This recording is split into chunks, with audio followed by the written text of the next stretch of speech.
Bon retour parmi nous, amoureux des sorcières. Dans le dernier épisode, Ash a testé la force de Roland lors d'un duel contre Carter et sa nouvelle arme à feu. Même si Ash a gagné, le combat a prouvé que les armes de la ville frontalière pouvaient réellement menacer les soldats les plus puissants de l'Église. Après cela, notre prince lui a offert une nouvelle épée en acier raffiné appelée Porte-Cendre. Et la sorcière aux cheveux noirs lui a rendu l'appareil en éliminant le groupe d'éclaireurs de l'Église avant qu'il puisse révéler les secrets de la ville frontalière, offrant à Roland quelques mois précieux. Pendant ce temps, Maggie a officiellement trouvé un nouveau foyer parmi les sorcières. Ensuite, notre garçon a emmené Anna dans le ciel avec sa nouvelle montgolfière. Aujourd'hui, la ville frontalière continue d'avancer après la toute dernière invention de Roland, mais tout le monde ne réagit pas de la même manière à ce moment paisible. Et tandis que la ville profite d'un calme rare, une menace beaucoup plus sombre commence à prendre forme très loin de là. Continuons. Après le court voyage d'Anna et Roland dans le ciel, la montgolfière est finalement redescendue. Nana regardait depuis le sol avec une excitation pure, comme si elle venait de voir un miracle tomber des nuages. Skrull et Wendy, cependant, étaient loin d'être aussi impressionnés. Elles ont immédiatement réprimandé le prince pour avoir tenté une cascade aussi imprudente. Parce qu'apparemment, s'envoler dans le ciel avec un ballon fait maison n'était pas considéré comme un comportement royal normal. Roland a admis qu'il avait été imprudent. Il a expliqué que Maggie et Lightning les avaient suivis en renfort, alors il avait cru que tout irait bien. Dans son esprit, c'était un plan de sécurité. Dans l'esprit de tous les autres, c'était un prince qui jouait sa vie avec un panier, du tissu et de la confiance. Lily a souri d'un air narquois à Lightning et Maggie, soulignant fièrement qu'elles n'étaient plus les seules à pouvoir voler. Mais les deux voleuses n'étaient pas impressionnées. Elles ont répliqué que le ballon était douloureusement lent. Elles avaient déjà fait environ 20 fois le tour du château avant qu'il n'atterrisse enfin. Le ballon était monté dans le ciel comme une grande invention et était revenu comme un ascenseur fatigué. Nana ne se souciait de rien de tout cela. Elle était complètement fascinée et a immédiatement voulu monter dedans elle aussi. Hummingbird a partagé son excitation, et toutes les deux ont demandé avec impatience si elles pouvaient monter ensuite. Anna a calmement expliqué que le ballon ne pouvait transporter que 2 personnes à la fois. Ce qui a instantanément transformé ce miracle d'ingénierie en une attraction très exclusive. Pendant ce temps, Roland était toujours interrogé par les dames. Skrull espérait qu'il serait plus prévenant la prochaine fois. Et le prince a accepté les critiques sans essayer de les éviter. Mais alors qu'Anna et lui s'éloignaient du groupe, ils se sont accidentellement heurtés l'un à l'autre. Pendant un instant, tous les deux se sont figés. Leurs regards se sont croisés. Anna a rougi encore plus qu'avant, tandis que Roland la regardait avec un léger sourire. Il était évident que les deux avaient partagé quelque chose de privé dans le ciel. Le ballon n'avait transporté que 2 personnes, mais apparemment, il avait aussi transporté une tension romantique à une altitude dangereuse. Au loin, Nightingale observait tout en mangeant son gâteau habituel. Au début, elle s'est contentée d'observer la scène. Mais ensuite, elle a remarqué l'étrange atmosphère entre Roland et Anna. Quelque chose dans leurs expressions embarrassées semblait différent, et son humeur a instantanément sombré. Même le gâteau a glissé de son assiette et est tombé au sol. Pour Nightingale, c'était pratiquement une urgence émotionnelle. Cette fille pouvait ignorer le danger, les assassinats et les tensions politiques, mais laisser tomber du gâteau signifiait que la situation était officiellement devenue sérieuse. Elle a tranquillement reposé l'assiette vide sur la table et s'est éloignée sans rien dire. Wendy a immédiatement remarqué son absence. Elle a aussi remarqué que quelque chose dans le comportement de son ami semblait étrange. D'un autre côté, une fois Roland libéré de l'interrogatoire, il a fait signe aux filles et a commencé à partir. Il avait des affaires gouvernementales à gérer. Il a conseillé à Skrull d'essayer la montgolfière. Mais la sorcière ne voulait pas y monter à moins que sa sécurité soit garantie, apparemment. Mais Wendy n'écoutait déjà plus. Son attention était entièrement tournée vers le départ soudain de Nightingale. Plus tard cette nuit-là, Nightingale était assise seule dans l'obscurité, l'air profondément troublé. Elle s'est demandé pourquoi elle avait fui. Elle ne comprenait pas complètement sa propre réaction, mais la réponse se trouvait clairement quelque part entre la jalousie, la peur et un gâteau mort sans raison. Wendy est apparue et lui a doucement demandé à quoi elle pensait. Elle a aussi demandé pourquoi Nightingale s'était éclipsé si silencieusement cet après-midi-là. Nightingale a essayé de balayer la question en disant que ce n'était rien, mais Wendy n'y a pas cru une seule seconde. Son amie avait semblé bien trop bouleversée pour un simple rien. Puis Wendy a commencé à enlever ses vêtements, ce qui a immédiatement fait dérailler la conversation émotionnelle de la manière la plus Wendy possible. Elle a ensuite rappelé à Nightingale qu'elle pouvait lui parler de n'importe quoi.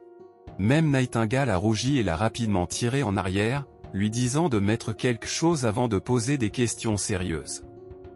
Plus tard, toutes les deux étaient allongées côte à côte dans le lit.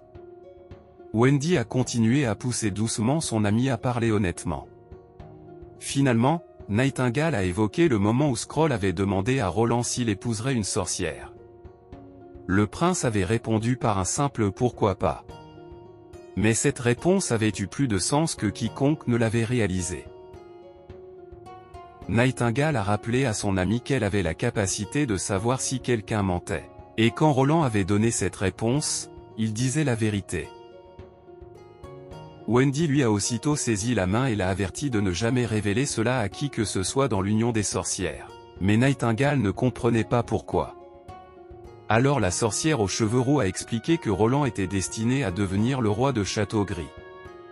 Si le royaume refusait d'accepter un roi sans héritier, l'avenir des sorcières pourrait aussi être affecté. Nightingale est restée silencieuse. Wendy a alors souligné doucement ce qu'elle avait déjà remarqué. Son amie était troublée par la proximité entre Roland et Anna. Alors elle l'a regardé droit dans les yeux et a posé la question qui comptait le plus. Nightingale voulait-elle devenir reine, ou voulait-elle rester aux côtés du prince pour toujours telle qu'elle était? Nightingale a réagi immédiatement. Bien sûr, elle voulait rester aux côtés de Roland pour toujours. Wendy a touché sa joue et l'a rassurée en lui disant qu'elle avait déjà cette place. Une seule personne pouvait devenir reine, mais Nightingale pouvait rester auprès de lui chaque jour. Même si Roland devenait roi, il aurait toujours besoin de sa protection. La sorcière aux cheveux roux lui a dit d'accepter son propre choix. Sinon, elle continuerait seulement à faire un pas en arrière pendant que tous les autres avançaient. Au final, personne d'autre ne pouvait forcer Nightingale à accepter ce qu'elle voulait. Elle seule pouvait le décider pour elle-même. Puis l'histoire s'est déplacée vers la ville sainte, et l'ambiance a complètement changé. Dans une chambre sombre, un homme était brutalement torturé par l'église au nom d'une cérémonie. Sa douleur était si insupportable qu'il suppliait qu'on le tue. Naturellement, les prêtres ont traité cela comme de la paperasse religieuse normale. L'archevêque Maine semblait nerveux tandis que la cérémonie se poursuivait. Puis le chef de l'église est finalement arrivé et lui a ordonné d'arrêter. Maine l'a salué avec respect. Et le pape O'Brien est entré dans l'histoire. Mais il n'a vu qu'un nouvel échec devant lui. Il était clairement déçu. Le pape a regardé le sujet raté avec déception et a dit à Maine de laisser l'homme se reposer. Bien sûr, quand il disait se reposer, il ne voulait pas dire récupérer. Il voulait dire mettre fin définitivement aux souffrances de l'homme. Apparemment, dans l'église, la miséricorde venait avec une lame. Puis O'Brien a pris la main de Maine et lui a dit qu'à son époque, il avait été encore plus nerveux pendant sa première cérémonie. Il a mentionné avec désinvolture qu'il avait autrefois vomi à cause de l'odeur du sang à 45 ans. Ensuite, le pape précédent l'avait fouetté pour cela. Le vieil homme semblait presque amusé par ce souvenir. Maine a essayé de poser une question, mais il n'a pas réussi à se forcer à parler. O'Brien l'a remarqué et lui a dit de demander ce qu'il avait en tête. Finalement, l'archevêque a demandé combien de soldats du châtiment divin il devait créer pour vaincre les démons. Il venait de perdre un autre guerrier dévoué de l'armée du jugement, et le coût de chaque échec était terrifiant. Le pape s'est éloigné et lui a dit de ne pas être impatient. Il n'y avait pas de nombre exact. La réponse était simplement, plus il y en avait, mieux c'était. Ils en avaient besoin d'autant qu'ils pouvaient se le permettre. O'Brien a ensuite dit à Maine que son heure en tant que prochain pape approchait. Une fois qu'il hériterait de la position, toutes ces questions trouveraient réponse dans la bibliothèque secrète de l'église. L'archevêque est resté là en silence, toujours incapable de répondre pleinement. Soudain, un homme a frappé le sol du poing et a attiré leur attention. Le pape était ravi de voir un jeune guerrier aussi magnifique prêt à participer à la cérémonie. L'homme agenouillé s'est présenté comme Recute Roth, de l'équipe de garde de la ville sainte. Il a dit qu'il était honoré de prendre part à la cérémonie de transformation organisée par le pape lui-même. O'Brien a accepté sa dévotion et a dit que l'Église serait fière de lui. Peu après, une femme est arrivée et a signalé à Maine que la prochaine sorcière était prête. Maine a demandé le numéro d'identification et l'âge de la sorcière, comme si la fille n'était pas une personne, mais un objet dans un entrepôt de prison. Un guerrier aux yeux rouges a amené une sorcière inconsciente. Son numéro était 1, et elle avait 18 ans. Elle avait déjà été droguée avec de l'eau du pays des rêves. Recute a été attaché au même banc que l'homme raté avant lui, et le pape a commencé la cérémonie. O'Brien a déclaré que le guerrier digne deviendrait leur bouclier contre la force démoniaque et leur lance contre leurs ennemis. Il protégerait leur saint royaume. Les mots semblaient grandioses, mais la scène elle-même était horrifiante. La sorcière a été allongée à côté du guerrier, et les prêtres ont commencé à lui extraire le sang. Ils ont mélangé le sang de la sorcière avec des pierres divines du jugement. Même Maine comprenait à quel point cette combinaison semblait étrange. L'Église appelait les sorcières maléfiques, et les pierres sacrées. Séparément, les deux pouvaient tuer une personne si elles étaient avalées ou injectées. Mais quand elles étaient mélangées, elles se neutralisaient d'une manière ou d'une autre et se transformaient en un mystérieux liquide bleuté. Puis les prêtres ont injecté le liquide dans le corps de Recute. L'archevêque savait ce qui pouvait arriver ensuite. Si la transformation réussissait, le guerrier deviendrait un soldat du châtiment divin. Ces soldats étaient incroyablement puissants, et ils pouvaient annuler la magie même sans porter de pierre. Mais le prix était horrifiant. Une transformation réussie effaçait les émotions et l'intelligence, ne laissant que les instincts et un petit fragment de volonté. En termes simples, l'Église avait trouvé un moyen de créer des zombies sacrés, puis avait appelé cela le salut. Les départements de marketing de ce monde travaillaient très dur. Il y avait aussi une chance que la transformation échoue. Si cela arrivait, le guerrier souffrirait terriblement et pourrait mourir. Mais Maine croyait qu'il n'avait pas le choix. Pour vaincre les démons et empêcher l'extinction de l'humanité, il devait continuer, peu importe le prix. Le guerrier a hurlé tandis que le liquide se répandait dans son corps. Maine observait, épuisé mais résolu. La cruauté de l'Église n'était pas aléatoire. Cela la rendait encore pire. Il croyait que chaque atrocité était nécessaire. Après la cérémonie, Maine et le pape ont marché ensemble dans le couloir. L'archevêque s'est excusé, clairement épuisé par ce qui venait de se passer. Mais O'Brien l'a félicité et a dit qu'il s'était bien débrouillé. 62 guerriers avaient participé à la cérémonie cette année-là, et plus de la moitié avaient réussi. Le pape a dit que l'avenir de l'Église était entre de bonnes mains. Puis il s'est souvenu d'autre chose. Un nouveau poison avait récemment été créé par Maître Œil de Corbeau, et il pourrait aider Maine à l'avenir. O'Brien a expliqué que si le poison était appliqué sur un cadavre en décomposition, il se répandrait dans la zone environnante. C'était un poison de type gazeux, donc les gens n'avaient pas besoin de le manger ou de le toucher pour être affectés. Pire encore, il n'y avait aucun remède sans son antidote spécial. Puis le pape a demandé pourquoi l'archevêque ne le testait pas contre Château-Gris.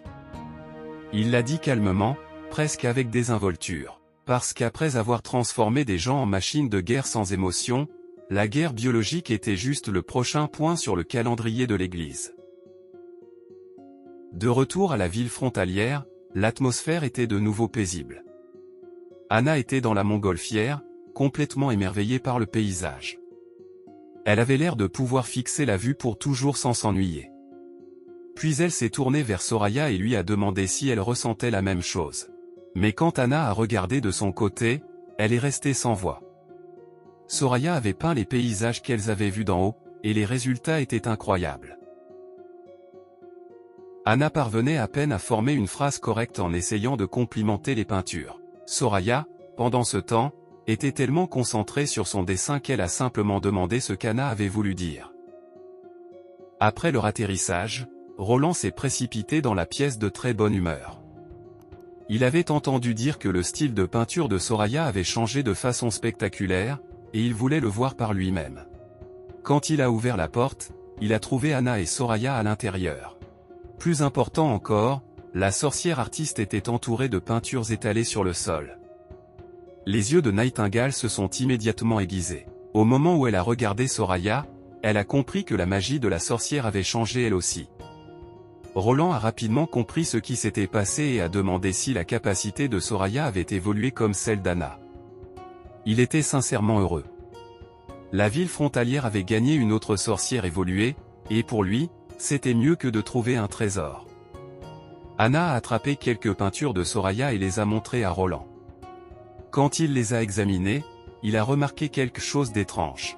Les peintures n'avaient pas seulement l'air réalistes, elles avaient de la profondeur et de la texture. Au début, Roland a pensé que le papier lui-même semblait faire presque 3 cm d'épaisseur. Puis il a touché les nuages et s'est rendu compte qu'ils étaient doux et aériens au toucher. Quand il a touché les murs du château, il a pu sentir une texture rugueuse et granuleuse. C'était presque comme si les objets peints avaient pris une forme physique. Il a finalement compris l'évolution de Soraya. Avant, ses peintures étaient réalistes en couleur et en forme. Maintenant, elles portaient aussi une texture réaliste. Elle n'avait pas simplement amélioré son article. Elle avait débloqué l'impression tridimensionnelle magique avant même que le monde ne maîtrise l'impression normale. Soraya a admis qu'elle pouvait rendre les textures encore plus épaisses, mais cela consommait plus de magie. Elle avait voulu peindre un arbre près du mur, mais dessiner une seule branche avait déjà utilisé la moitié de son pouvoir. Roland a eu l'air surpris, parce qu'il avait en fait cru que la branche était de la vraie écorce d'arbre. Nightingale a essayé de décoller la texture d'écorce avec sa dague, mais la lame a échoué. Puis Anna a utilisé ses fils de feu noir et a réussi à en détacher une partie. Roland regardait avec émerveillement. Le pouvoir de Soraya n'était clairement plus seulement décoratif. Le prince a demandé comment la sorcière peintre avait pensé à augmenter l'épaisseur de ses peintures. Soraya a expliqué que la vue depuis le ballon avait changé sa façon de comprendre le monde. Avant, elle avait cru que ses anciennes peintures étaient réalistes. Mais après avoir vu la terre d'en haut, elle a réalisé que beaucoup de choses avaient été fausses. Les arbres ne semblaient pas aussi pointus qu'elle l'imaginait. Les montagnes ne s'élevaient pas de la manière simple et plate dont elle les avait peintes. Tout avait de la profondeur. Cette fois, elle avait vu le monde réel de ses propres yeux. Elle voulait que son art corresponde exactement à cette sensation. Puis elle a mentionné les petites boules dont Roland avait parlé autrefois. Notre garçon s'est figé une seconde, parce qu'il ne se souvenait pas avoir parlé de boules. Bien sûr, Soraya voulait parler des atomes. Elle a expliqué qu'elle imaginait ces coups de pinceau comme des couches de boules colorées s'empilant ensemble pour créer l'image. Cette idée l'a aidé à créer de la texture. Des arbres verts s'élevaient de la page, des rivières profondes s'enfonçaient vers le bas, et toute la peinture gagnait un effet tridimensionnel. Soraya a rougi et a dit que sa capacité n'était pas aussi utile que le feu noir d'Anna. Dans son esprit, tout ce qu'elle pouvait faire, c'était peindre des images plus réalistes. Mais notre prince l'a immédiatement corrigé. Il lui a dit que ce n'était pas seulement des peintures. Honnêtement, cet homme savait exactement comment encourager les sorcières. Il a souri vivement et a dit qu'il avait l'idée parfaite. De manière inattendue, elle était liée à leur problème de bain. Soraya est devenue embarrassée tout de suite, tandis que Nightingale lançait à Roland un regard soupçonneux. Le prince a expliqué que la création de Soraya n'était pas de la peinture ordinaire. C'était plutôt comme un revêtement magique. Si le matériau passait les tests, il pourrait l'utiliser pour construire des conduites d'eau. Mais les filles ne comprenaient pas ce qu'étaient des conduites d'eau, alors Roland a fièrement expliqué que c'était l'un de ses 3 grands projets pour la ville frontalière. Si des conduites d'eau atteignaient chaque pièce, personne n'aurait besoin de transporter de l'eau pour les bains tous les jours. Il leur a donné un exemple simple. Elle pouvait utiliser un tuyau en fer comme moule, l'envelopper dans du papier, et faire recouvrir l'extérieur par Soraya avec sa magie. Une fois le revêtement sec, il pourrait devenir un tuyau. Nightingale l'observait attentivement et a remarqué à quel point il devenait enthousiaste quand il parlait de choses techniques. Puis il s'est rapproché d'Anna et a parlé de quelque chose qu'elle avait construit auparavant. Notre deuxième assassine préférée a vu leur proximité, et son expression a immédiatement changé. Sa jalousie s'est de nouveau enflammée, et elle a rapidement détourné le regard. Puis elle a frappé le bureau de la main avec une expression agacée.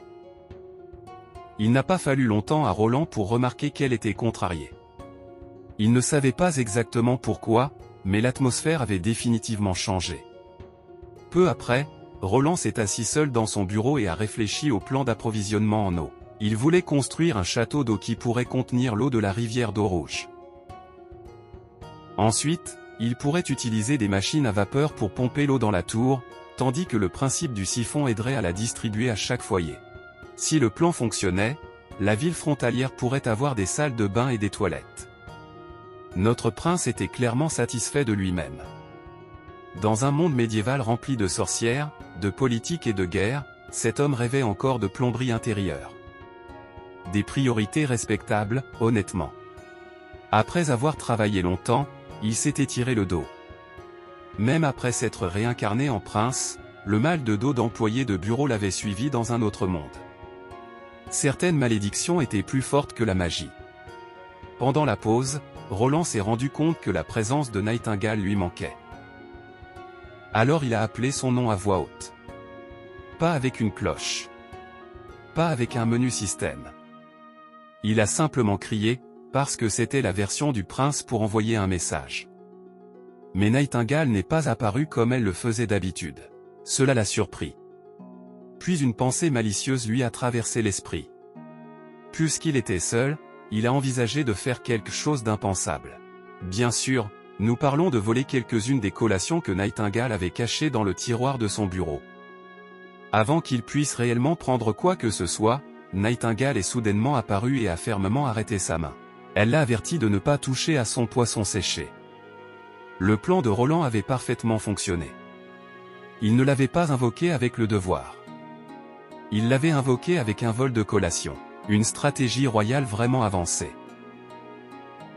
Alors le protagoniste a demandé si quelque chose n'allait pas, parce qu'elle semblait abattue récemment. Mais Nightingale a répondu qu'elle ne faisait que suivre son instruction précédente de ne pas le déranger. Puis elle s'est tournée pour partir, mais il l'a arrêtée avec des excuses. Il a admis qu'il avait été occupé avec la ville frontalière récemment. Il l'a aussi remercié de toujours rester à ses côtés et de le protéger. Puis il a ouvert le tiroir et lui a dit de manger quelque chose si cela pouvait la faire se sentir mieux. La sorcière a croisé les bras et a dit que son problème n'était pas le poisson séché. Mais juste au moment où elle allait expliquer, elle s'est figée. Ses yeux s'étaient posés sur quelque chose à l'intérieur du tiroir. Roland a remarqué son regard et a révélé qu'il avait préparé un revolver spécialement fabriqué pour elle. Il a expliqué qu'il avait voulu le lui donner plus tôt. Mais graver les motifs avait pris plus de temps que prévu. Il n'était pas encore très doué avec les machines d'usine. Après tout, ce revolver était différent des armes à feu précédentes. Il était bien supérieur. Nightingale a pris l'arme avec empressement tandis que Roland expliquait qu'elle pouvait maintenir une cadence de tir élevée. Elle a fixé le revolver en silence, clairement émue. Quand il lui a demandé si elle l'aimait, elle a balbutié un merci discret. Puis elle lui a joyeusement demandé de lui apprendre à l'utiliser. Roland a accepté avec hésitation. Une fois dehors, Nightingale a immédiatement commencé son entraînement au tir. Elle a tiré son premier coup et a touché la cible en plein centre. C'était particulièrement impressionnant parce que le pauvre Carter s'était entraîné pendant des jours sans réussir un seul tir dans le mille. Le chevalier l'a tout de même félicité sincèrement. Il a dit que si elle était née dans une famille de chevaliers, elle aurait peut-être pu devenir l'une des plus grandes chevalières de Château-Gris. Puis il a ajouté la partie comme moi, ce qui était courageux venant d'un homme dont le bilan au tir avait été publiquement humilié par une débutante. Nightingale a continué à tirer et à frapper la cible encore et encore. Elle a demandé si elle avait bien fait, et Roland a hoché la tête avec approbation. Puis il lui a dit qu'elle passerait ensuite à une simulation d'entraînement. Mais notre sorcière assassine, avec son nouveau revolver, n'avait aucune idée de ce qu'était une simulation. Alors notre garçon a expliqué que des pierres du jugement divin avaient été suspendues au-dessus des cibles. En utilisant ses compétences et le revolver, elle devait les abattre aussi vite que possible. Une fois qu'elle a compris la tâche, elle s'est immédiatement préparée. Mais avant qu'elle commence, Roland l'a arrêtée et lui a dit la partie la plus importante. Quand elle appuierait sur la détente, il voulait qu'elle crie « c'est midi pile ». Parce qu'avant sa réincarnation, apparemment, il jouait aussi à Overwatch. Et il faisait partie des premiers joueurs principaux de MC-Cri. Si vous avez compris cette référence, félicitations, votre traumatisme de gamer se voit. Abonnez-vous, et peut-être que Merci arrêtera enfin d'ignorer votre icône de santé critique. Nightingale, évidemment perdu face à toutes ces absurdités, s'est retourné avec un regard joueur et a demandé si c'était une suggestion ou un ordre. Puis elle s'est préparée. Alors qu'elle se concentrait, ses souvenirs de Roland lui sont revenus. Elle s'est souvenue de la façon dont Wendy lui avait dit qu'elle était déjà aux côtés du prince.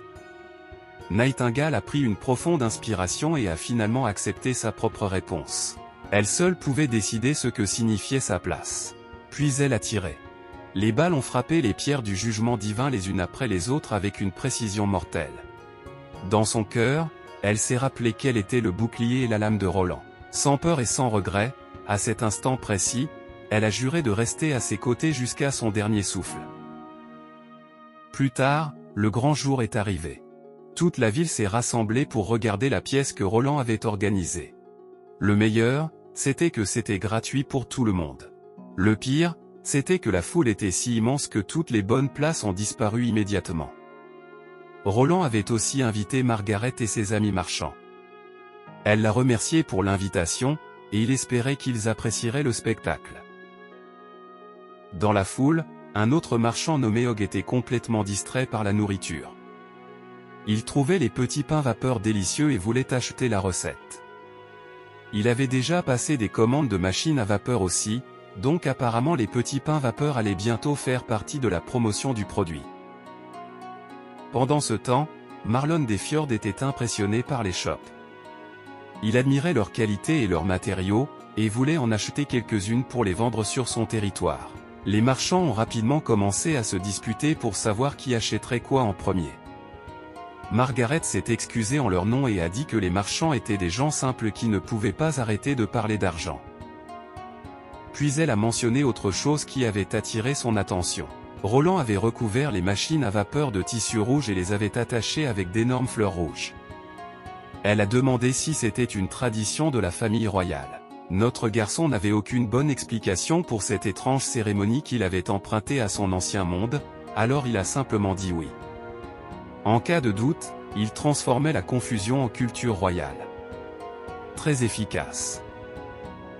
Pendant ce temps, dans le ciel, Lightning volait avec Maggie et se plaignait que le spectacle n'avait pas encore commencé.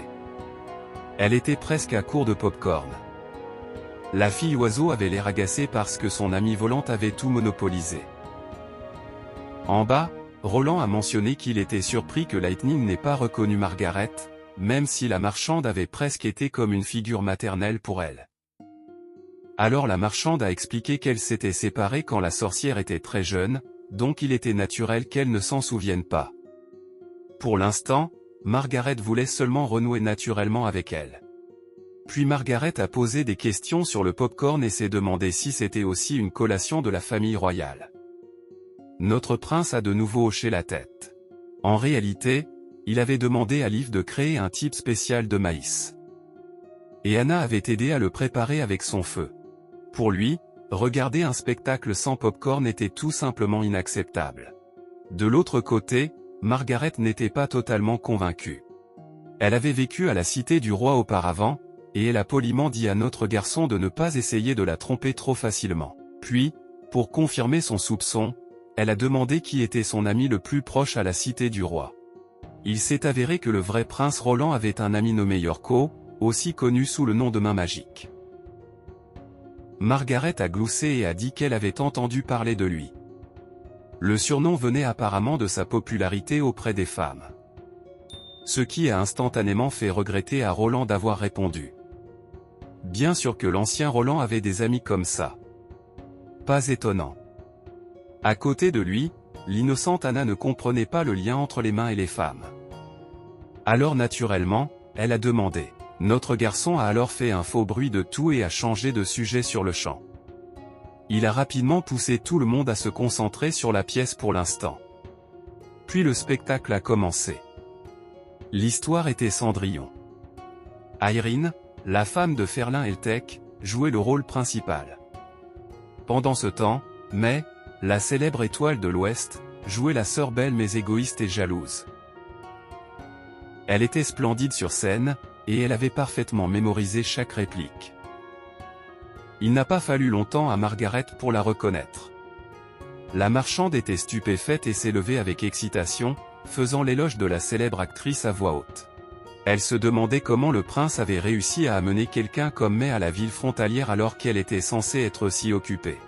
Pendant ce temps, Roland lui a dit de regarder en silence. En réalité, même lui ne s'y était pas attendu. Il avait donné le script à Irene et lui avait permis de s'occuper du casting. Il n'avait pas prévu qu'une de ses amies serait une actrice aussi célèbre. À ce moment-là, il s'inquiétait moins de la performance que de savoir s'il pourrait payer le salaire de May. À mesure que le spectacle continuait, tout le monde a immédiatement remarqué May. Son jeu était puissant, réaliste et captivant. Dès son entrée, sa beauté a aussi volé l'attention du public. Sur scène, Irene se sentait reconnaissante qu'une interprète aussi célèbre ait accepté de participer. Cela l'a poussée à travailler encore plus dur.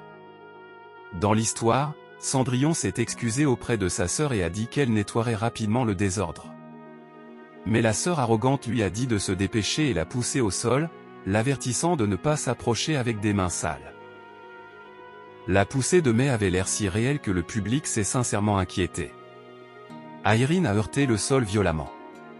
Elle est restée allongée là une seconde. Elle semblait vraiment avoir mal. C'était soit du très bon jeu d'actrice, soit la fille avait réellement mal. Il n'y avait pas d'entre-deux. Même Anna a demandé si elle allait bien, parce que cette chute n'avait pas eu l'air légère. Roland a pensé que le jeu de May était puissant. Peut-être même un peu trop puissant, en fait. Irene s'est lentement relevée. Elle avait même des larmes aux yeux et a regardé son amie actrice. Mais le regard de May était froid. Elle n'a montré aucune inquiétude. À cet instant, Irene a réalisé quelque chose de douloureux. Ce spectacle ne semblait plus être le sien. Il semblait être celui de May. Roland a aussi remarqué le regard froid. Pour lui, le dégoût et le mépris de May semblaient trop réels pour être une simple interprétation. Cela paraissait personnel. Il a silencieusement espéré qu'Irene pourrait absorber le harcèlement comme Cendrillon, pas comme elle-même. La pièce a continué, et May a encore réprimandé Cendrillon. Dans cette maison, paraissait signifier ne pas manger. Toute la foule est devenue complètement accrochée. Les gens ont commencé à demander comment la sœur pouvait être aussi cruelle et sans cœur. Irene ne pouvait s'empêcher de sentir que les paroles de May étaient personnelles. Elle s'est rapidement rappelé que ce n'était qu'une pièce. Mais elle a aussi remarqué que son amie avait capturé l'attention de tout le monde. Mais avait donné vie à la sœur cruelle, tandis qu'elle se sentait comme une complète amatrice à côté d'elle. Irene s'est souvenue du conseil de May. Le public devait croire que la fille qu'il voyait sur scène était réelle. Et elle avait pris ce conseil au sérieux. Mais maintenant, elle avait l'impression d'avoir échoué. Elle avait été éclipsée par une véritable star. Peut-être que c'était la différence entre une fleur et l'étoile de l'Ouest. Plus tard, pendant la pause, quelqu'un en coulisses a dit à Irene que la performance avait été si réaliste qu'elle lui avait vraiment fait peur. Le gars l'a encouragé à continuer et à se préparer pour la prochaine scène majeure. Son moment arrivait. Irene a accepté avec une détermination renouvelée. Elle a pris une inspiration. Et puis elle a décidé que cette fois, elle utiliserait cette opportunité pour conquérir le public avec sa propre compétence. Quand la pièce a repris, Roland et Anna savaient déjà ce qui allait arriver et se sont préparés. Sur scène, la sœur de Cendrillon était partie au bal du prince. Irene était assise seule, souhaitant pouvoir aller dans un endroit comme celui-là elle aussi. Mais elle n'avait ni beaux vêtements ni chaussures. Puis soudain, de la fumée est apparue sur scène.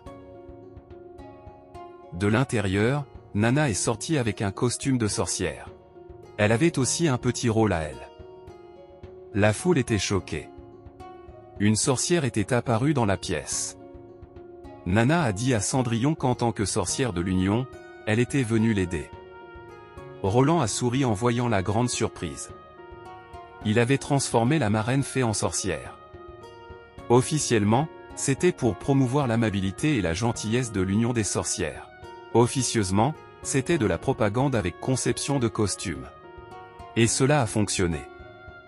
Roland voulait utiliser le théâtre pour retirer progressivement la haine et la peur des gens envers les sorcières. Nana avait été le choix parfait parce qu'elle était déjà aimée de la première armée. À côté de lui, son père et les soldats qu'elle avait sauvés la regardaient avec émerveillement et fierté. Puis le moment d'Irene est arrivé. Nana a donné à Cendrillon une belle robe grâce à sa magie. Mais cette fois, c'était de la fausse magie, puisque Nana pouvait soigner, mais ne pouvait pas créer des robes à partir de rien. Pourtant, le tour a fonctionné. La foule a retenu son souffle quand les vêtements d'Irene ont changé en un instant. Nana lui a ensuite rappelé d'une manière mignonne de revenir avant minuit, puis a quitté la scène. En voyant tout cela, les gens dans le public ont commencé à se demander si les sorcières étaient vraiment des êtres diaboliques. Après tout, la fille debout devant eux n'avait pas du tout l'air terrifiante. Elle avait l'air adorable. La première armée a immédiatement soutenu cette idée. Comment les sorcières pourraient-elles être des démons quand Nana soignait leurs blessures tous les jours? Puis le prince est entré dans l'histoire. Mais cette fois, pas notre Roland. Il était blond, beau, et joué par Ferlin Eltec, qui avait ces mêmes qualités dans la vraie vie. Margaret a gloussé à cette vue. Le jeu de Ferlin était assez raide pour être considéré comme un matériau de construction. Roland en a ri et a expliqué qu'il manquait de main-d'œuvre. À cette époque, les acteurs étaient déjà difficiles à trouver. En trouver un prêt à jouer à la ville frontalière était encore plus difficile. Mais notre garçon avait compté sur une chose importante. Son dernier atout. La dernière pièce d'Exodia. Cendrillon était joué par Irene. Et à ses yeux, son prince en armure étincelante était déjà Ferlin. Donc le rôle devait lui appartenir. À mesure que la scène s'intensifiait, même Anna a inconsciemment saisi la main de Roland. Le plan a parfaitement fonctionné. Il faisait lentement plus sombre dans la ville frontalière. Mais Irene et Ferlin ont stupéfié tout le monde avec leur performance. Leur véritable connexion se voyait sur scène, et le public pouvait la ressentir. Tandis que Cendrillon et le prince dansaient ensemble, tout le monde regardait avec des sourires, de l'émerveillement et de l'excitation. Puis la cloche a sonné. Minuit est arrivé. Cendrillon s'est enfuie et a laissé derrière elle un soulier de verre. Les marchands, bien sûr, étaient plus impressionnés par la chaussure que par la romance. Marlon a instantanément remarqué la valeur du soulier de verre. Certaines personnes regardaient une histoire d'amour. Les marchands regardaient le style et les futurs profits. Puis les scènes classiques se sont déroulées les unes après les autres. La méchante sœur a essayé la chaussure, mais elle ne lui allait pas. Nana a ramené Cendrillon, ce qui n'était pas exactement la version originale, mais la ville frontalière avait déjà ajouté des sorcières et des collations industrielles, donc l'exactitude avait quitté la scène plus tôt. La chaussure allait parfaitement à Cendrillon. Le prince a réprimandé la sœur pour avoir menti et été cupide. Le public était ravi de voir la femme maléfique punie. Roland s'est senti satisfait. La pièce avait réussi. Mais quelque chose était différent chez May. En quittant la scène, elle avait l'air triste. Elle s'est retournée en silence et a accepté la défaite. Mais n'avait jamais perdu contre personne sur scène. Son jeu avait toujours été impeccable. Mais cette fois, elle avait été éclipsée par Irene. Pas par Cendrillon. Par Irene elle-même. Sa connexion avec Ferlin avait été trop forte. Ferlin avait été désiré par d'innombrables femmes dans la forteresse Lonsong. Au final, il avait choisi Irene. mais avait égoïstement voulu montrer ses talents d'actrice devant lui et prouver la différence entre elle et Irene. Mais après avoir regardé les deux ensemble sur scène, elle a finalement compris à quel point elle avait été stupide. L'alchimie entre eux était réelle. Leur affection était réelle. Aimer ne pouvait pas dépasser cette vérité par son jeu. En s'éloignant, elle a pleuré en silence et a accepté la réalité. Puis elle a soudain remarqué Carter qui l'attendait en tenant un bouquet de fleurs. Il s'est présenté comme le chevalier en chef Carter Lani, chevalier de Roland, et a loué sa performance. Sans perdre de temps, il l'a invité à boire un verre. Mais a rougi, et un peu de bonheur est revenu sur son visage. Carter a vu une célèbre actrice pleurer en coulisses et a immédiatement traité cela comme un marqueur de quête. Pour une fois dans sa vie, le chevalier a vraiment touché la cible en plein dans le mille. La scène s'est ensuite déplacée vers la forteresse Lonson. Des soldats de la cité du roi étaient arrivés. La vue de leur drapeau familier a immédiatement rendu l'ambassadeur Petrov mal à l'aise. En bas, un chevalier s'est présenté comme Lemanao, messager du roi Timothy. Il a dit qu'il avait apporté un message de la cité du roi et a demandé que le pont-levis soit abaissé. L'un des chevaliers de Petrov lui a rapidement apporté le permis, le montrant comme preuve de leurs affirmations. L'ambassadeur l'a rapidement vérifié et a vu l'emblème de Timothy estampillé dessus. Cela signifiait que le messager venait vraiment du nouveau roi. Petrov a compris qu'il ne pouvait pas simplement les renvoyer. Refuser le messager de Timothy créerait un conflit inutile avec la cité du roi. Alors il a ordonné aux soldats de préparer 3 chevaux rapides et de chevaucher jusqu'à la ville frontalière aussi vite que possible. Le prince Roland devait savoir que les hommes de Timothy étaient arrivés. À cet instant, Petrov avait plus besoin que Roland invente WhatsApp que de tuyaux d'eau au hasard. Cette nouvelle était urgente, et attendre qu'un seul homme livre un avertissement à cheval, c'était pratiquement de la torture médiévale avec de la poussière en bonus. Le soldat est parti en courant, et l'ambassadeur espérait que le prince recevrait bientôt l'avertissement. Le groupe du messager comptait moins de 50 personnes, donc il ne semblait pas représenter une menace militaire immédiate. Petrov savait que tout ce qu'il pouvait faire pour l'instant, c'était les laisser entrer. Rien de plus. Ainsi, la porte fut abaissée. Les chevaliers de Timothy se sont avancés vers le château avec une présence inquiétante. Lehman a souri sombrement, tandis que les hommes derrière lui avaient des yeux brillants remplis d'une énergie dangereuse. Et comme ça, l'épisode d'aujourd'hui touche à sa fin.